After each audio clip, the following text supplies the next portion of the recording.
എന്തെല്ലാം ഫുഡ് കഴിക്കാൻ പോയാലോ പറയേണ്ട അവസ്ഥ എല്ലാവരും സെറ്റ് തന്നെ നേരെ പോയിന് പഞ്ചാബി റെസ്റ്റോറൻറ്റിലേക്ക് അനക്കാൻ ഉറക്കപ്പയിന്ന് എണീച്ചുകൊണ്ട് തന്നെ നല്ല ക്ഷീണം ഉണ്ടായിനിപ്പാ പിന്നെ പോകുമ്പോൾ മുന്നേ ബുക്ക് ചെയ്തുകൊണ്ട് കുഴപ്പമുണ്ടായിട്ടാ റെസ്റ്റോറൻറ്റ് ഒരു ആർട്ട് ഗാലറി ഫീലെല്ലാം തരുന്നുണ്ട് എവിടെ നോക്കിയാലും ചിത്രപ്പണി തന്നെ എല്ലാവരും ഫുഡിന് വേണ്ടി വെയിറ്റ് ചെയ്യുന്നിപ്പാ അനക്കാൻ വിഷം നിൽക്കാൻ കഴിയുന്നുണ്ടായിട്ടാ അങ്ങനെ കുറച്ച് വെള്ളമെല്ലാം കുടിച്ചാടിയിരുന്നു ഈ ചങ്ങായി ഞാൻ പാത്രം തൊട്ട് കളിക്കുന്നത് നമ്മളെപ്പോലെ തന്നെ ഇവിടെ പിന്നെ ക്യൂട്ട്നെസ് വായി വിരിച്ചിടുന്നത് ഇവിടെ പിന്നെ പറയുകയുണ്ട മെനു കാർഡ് പരീക്ഷയ്ക്ക് പഠിക്കുന്ന പോലെ വായിക്കുന്നത് ഞാനാങ്ങൾ പ്ലേറ്റ് ഉടച്ച് വൃത്തിയാക്കുന്നത് അങ്ങനെ നീണ്ട കാത്തിരിപ്പിന് ശേഷം ഫുഡ് എത്തിയിപ്പം റൊട്ടിയും കറിയെല്ലാം കിടിനായിനിപ്പം എല്ലാവർക്കും നല്ലോണം ഇഷ്ടമായി അങ്ങനെ ഫസ്റ്റ് ഹാഫ് കഴിഞ്ഞ് അങ്ങനെ കുറച്ച് തംസപ്പെല്ലാം കുടിച്ചാടിയിരുന്നു അടുത്ത ഫുഡ് ബിരിയാണി വരാൻ കുറച്ച് ലേറ്റ് ആകും പോലും ഞാൻ പറഞ്ഞിനി ഫുഡ് കഴിച്ചിട്ട് കഴിയാതെ ഇരുന്നാൽ കല്യാണം വൈകുന്നു അത് അവർ കൂട്ടാക്കിയിട്ടാണ് വീടിപ്പം അടുത്ത ചിക്കനെ കൂട്ടിയിട്ട് ഒരു കറി വന്ന് വിശന്ന് അങ്ങ് എത്തിയോണ്ട് തന്നെ കറീൻ്റെ പേരെല്ലാം മറന്നിപ്പം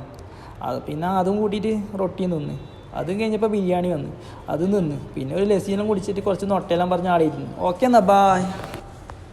ചെമ്പാവ് പുന്നെല്ലിൻ ചോറോ നിന്റെ മുത്താരം മിന്നുന്ന